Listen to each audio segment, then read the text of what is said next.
बघा मित्रांनो, आपण दर्शनाला आलोय का कशाला आलोय याचं सुद्धा भान नाही आणि डायरेक्ट बॅरिगेड्स पाडू मध्ये चाललेत राव. कशाला आपण यायचं मग दर्शनाला? हा, एवढं जर जायचं असेल कशाला यायचं एवढ्या गर्दीमध्ये? बघा ना तुम्ही, हे बघा. अरे काय तुम्हाला देव कसा तुम्हाला पावणार आहे तुम्ही विचार करा. हा, काय गरजच नाही ना एवढ्या गर्दीमध्ये जायची. स्वामींनी तुम्हाला एवढ्या गर्दीत यायला सांगितलंय का? नाही ना.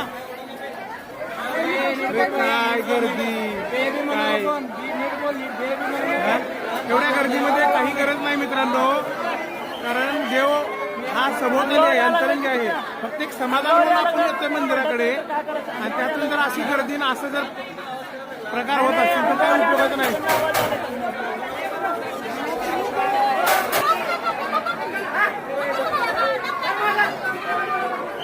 बघा कसला गोंधळ आहे.